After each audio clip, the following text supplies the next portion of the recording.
Thanks so much for joining us on Next Up. This is where we interview leaders of our community about current topics, and this is Pride Month. And so we're going to discuss issues affecting the LGBTQ community. Bill McClellan and I will be posing those questions to Philip Deitch of the St. Louis LGBTQ Chamber of Commerce. Thank you for joining us, Philip.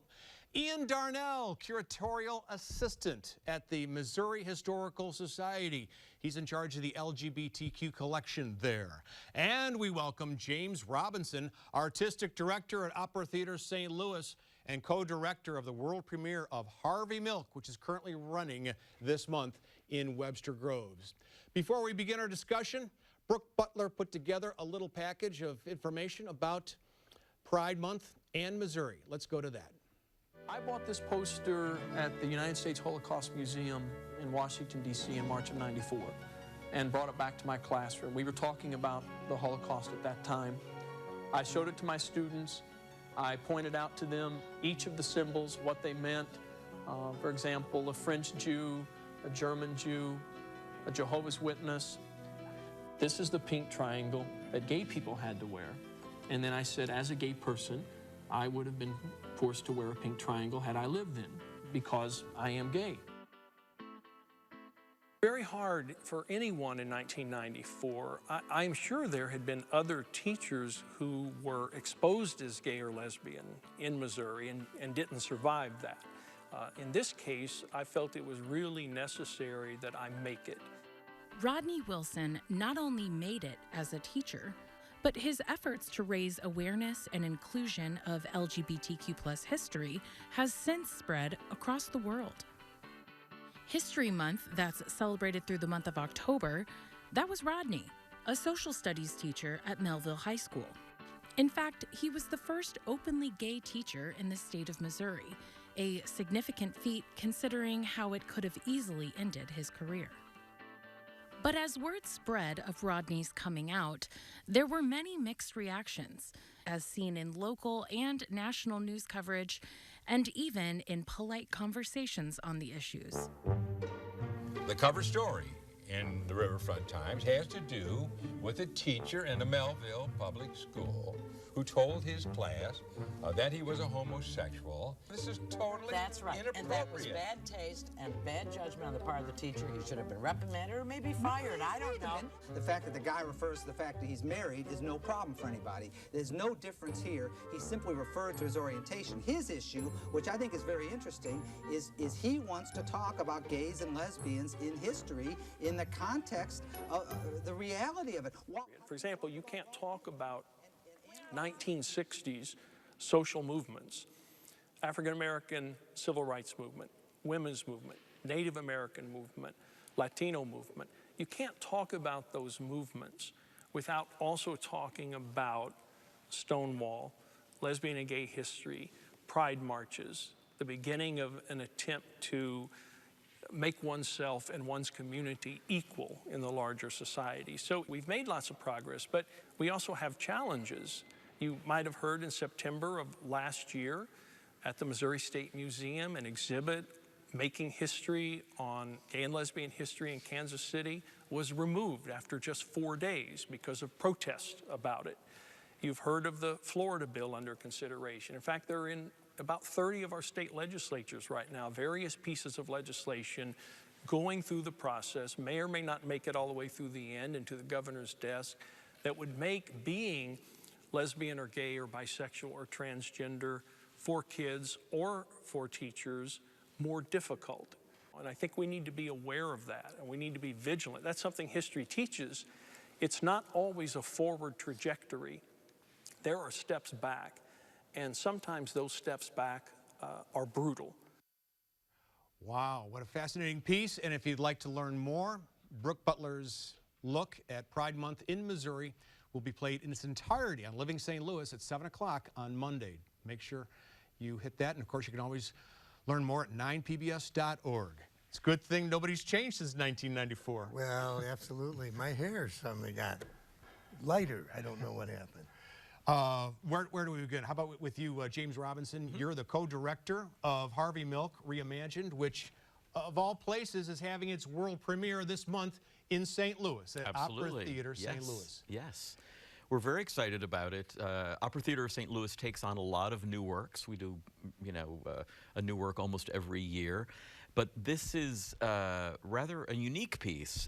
It was written 35 years ago by Stuart Wallace and Michael Corey. It was a big, sprawling opera in 3 acts, and nobody had performed it for a very long time. So Stuart Wallace, the composer, came to me and he said, I'm thinking of doing a revision of Harvey Milk to get it down to 2 acts, something that's just a little more manageable. And I said, I think we would love to do the world premiere of that. So that's where we are, and we're very excited to be unveiling this. Was there any resistance to having the world premiere in St. Louis? I mean, it seems like it's a feather in our cap, but I would not expect it to be produced, be shown here for the first time. Well, you know, what's very interesting is over the years we have done so many new pieces. We have been really groundbreaking when it comes to presenting new works. So the opera world has come to look at Opera Theater of St. Louis as the company that takes this courageous stance and presents all sorts of daring new works.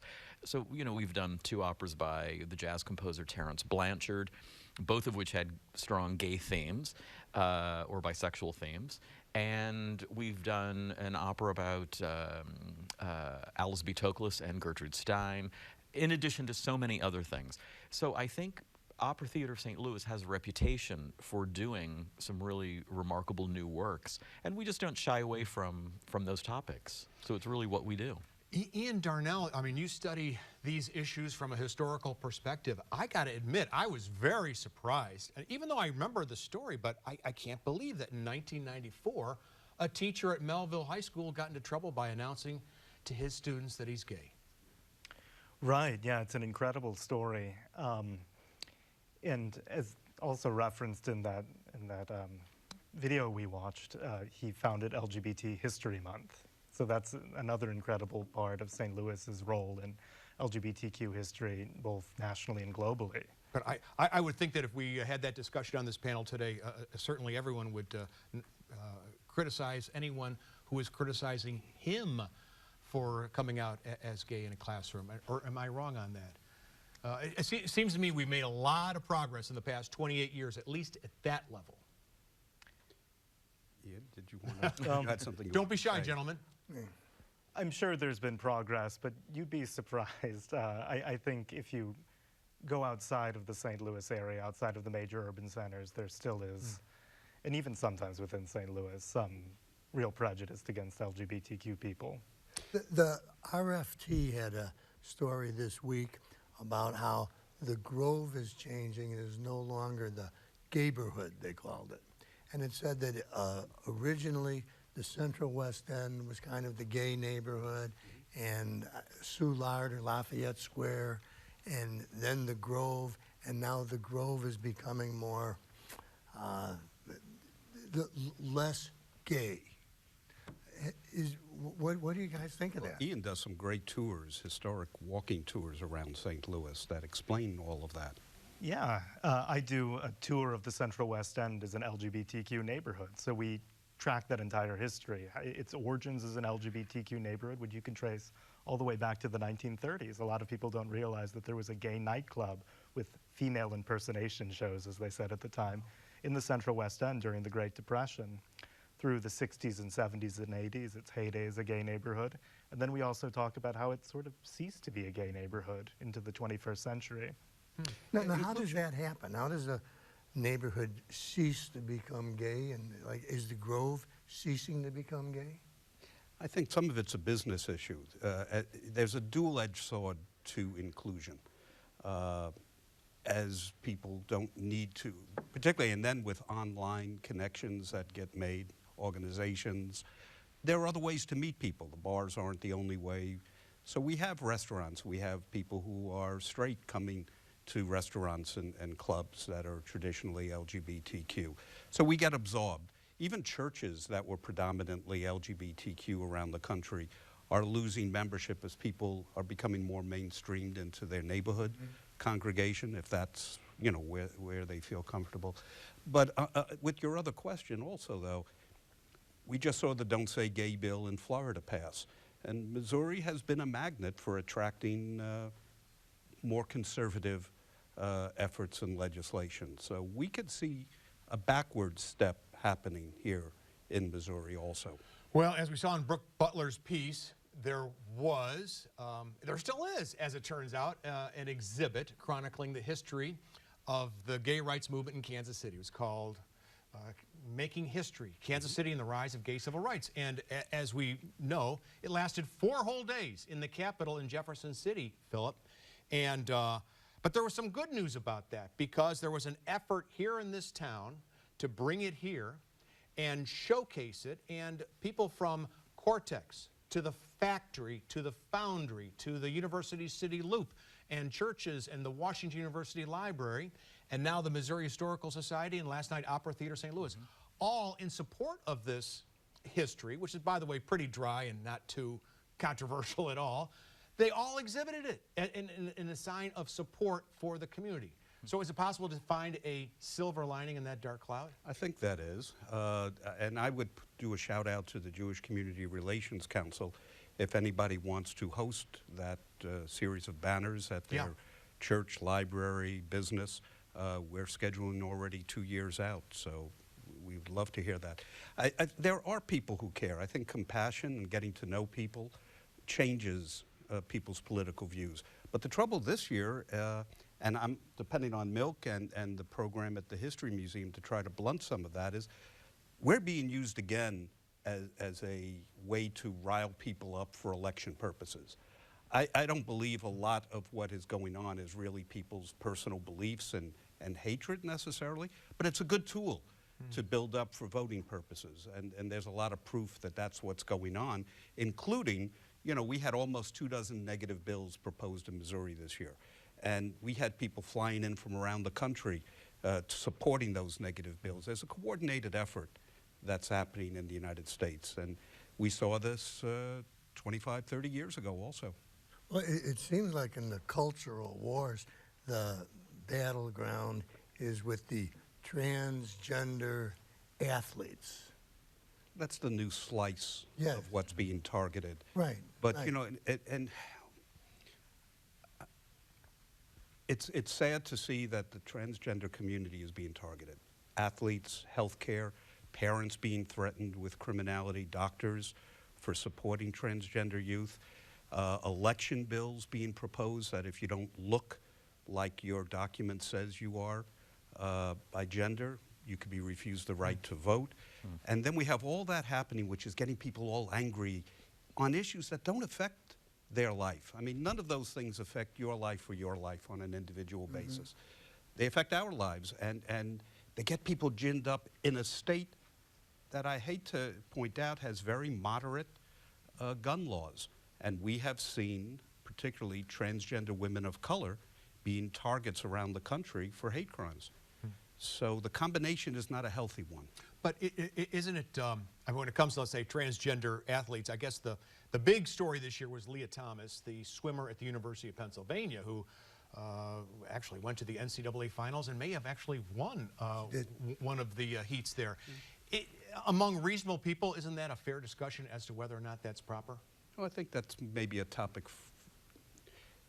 No, I don't think it is. I really, actually, bottom line, I think that there's a bill to inspect people's genitals, genitalia, if they think that they may not be what they are presenting themselves at, internal, external.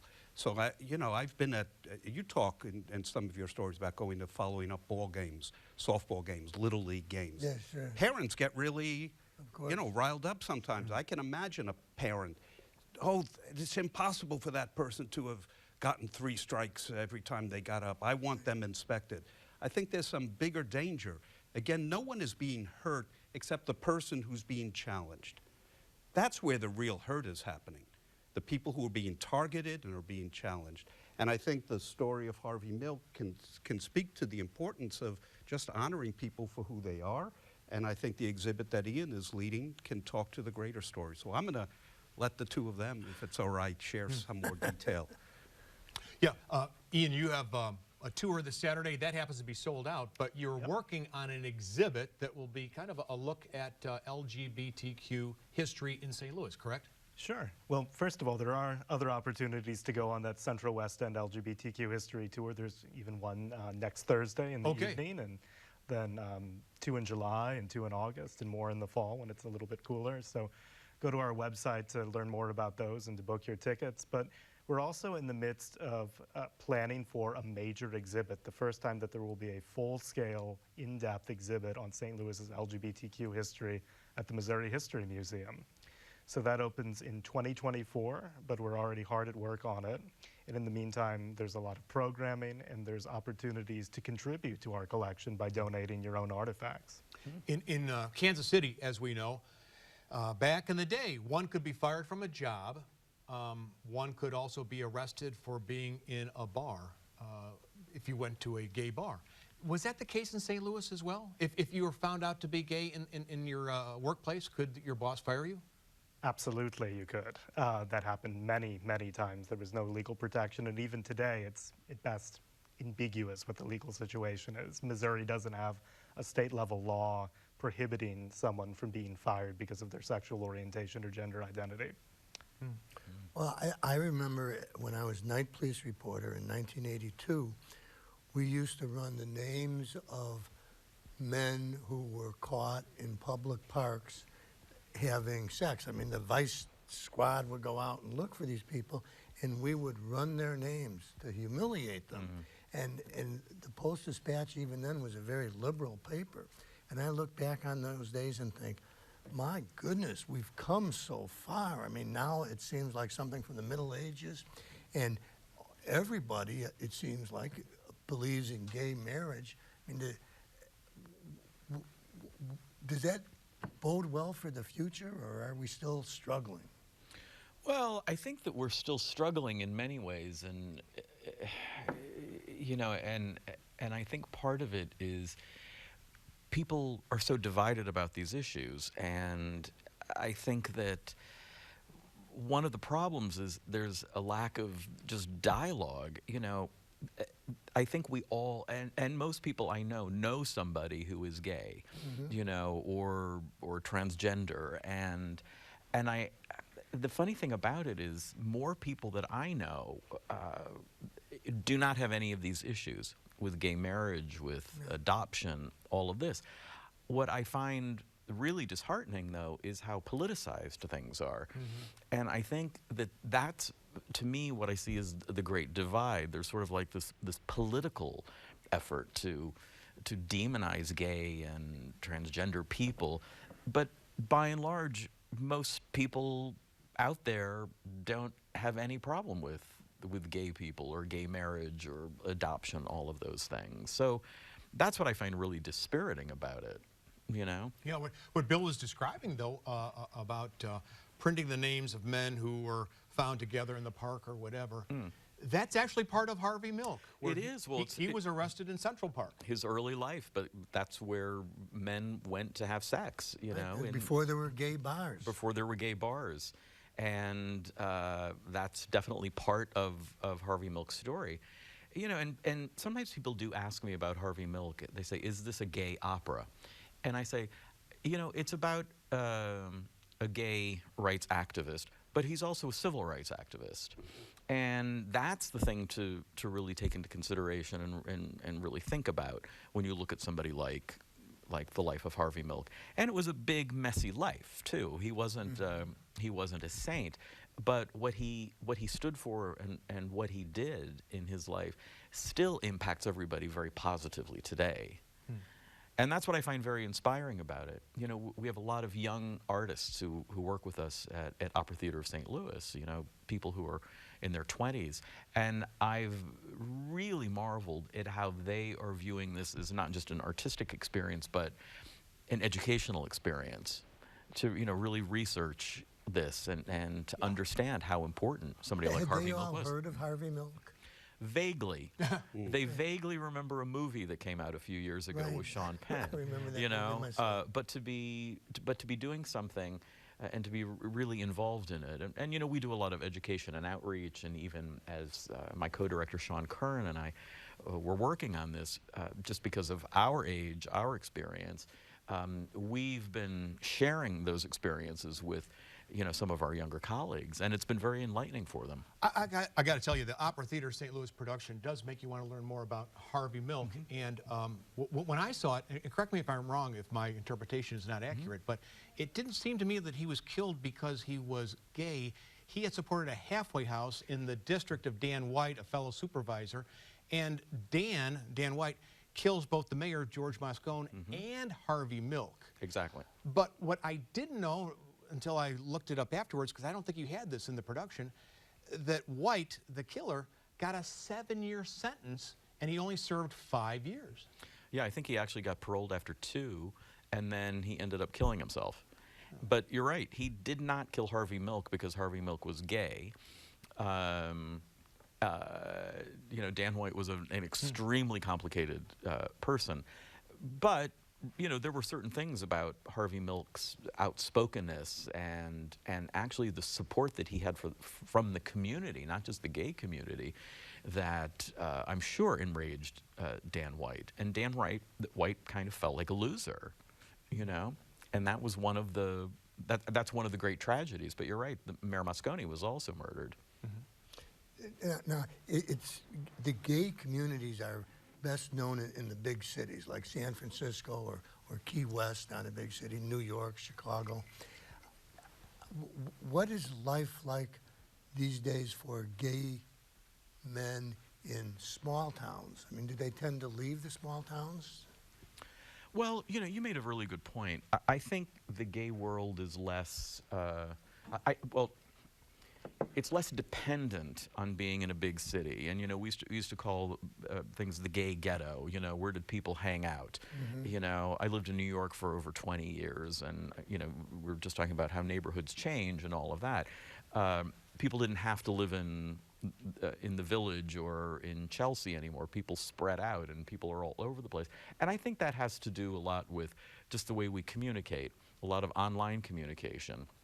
And I know a lot of people who actually choose to live in small towns and feel really connected to other gay people in that town. So hopefully there is some progress there. I don't want to put you in an awkward position, but would you tell a young gay man or a lesbian or someone else from the LGBT community, would you recommend that they move to Missouri, live in the St. Louis area? Yeah, I would. I think that there are problems all over the country.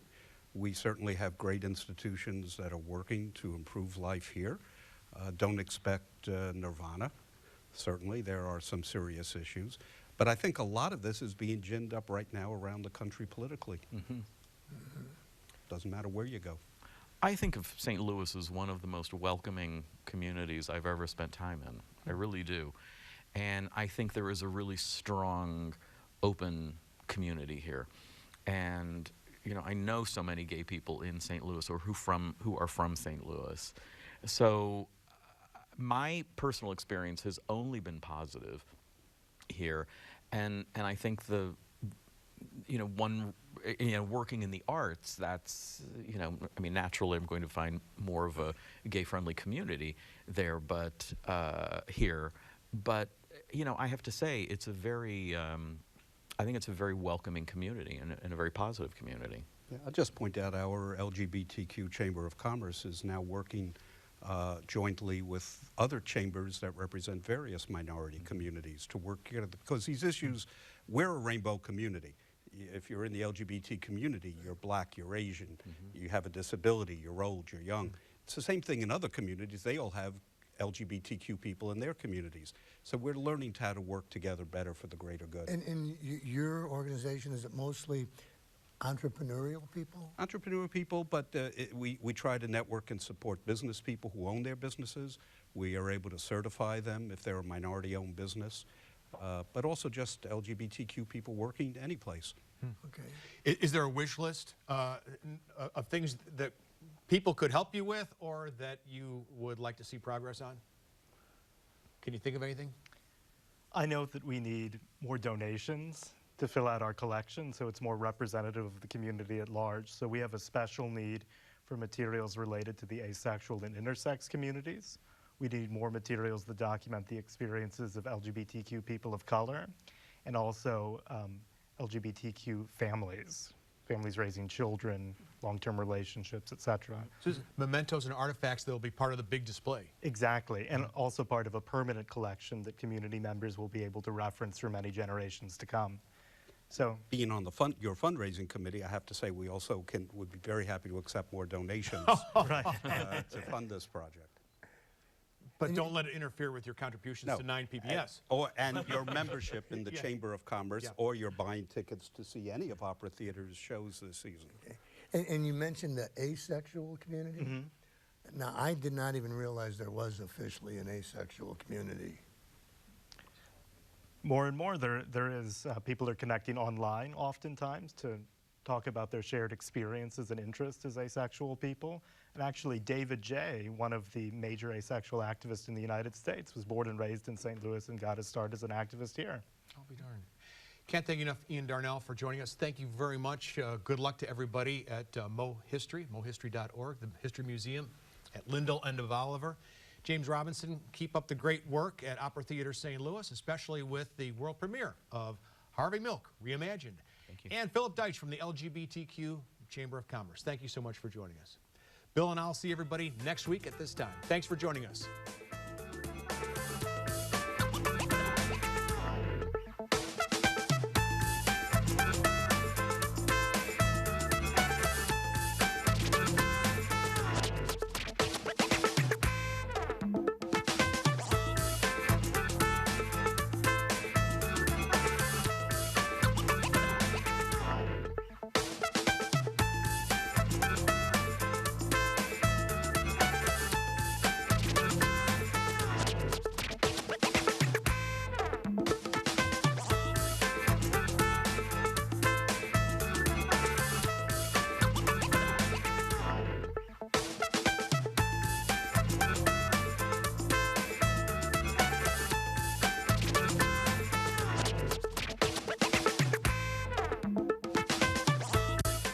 Donnybrook is made possible by the support of the Betsy and Thomas Patterson Foundation and the members of 9 PBS.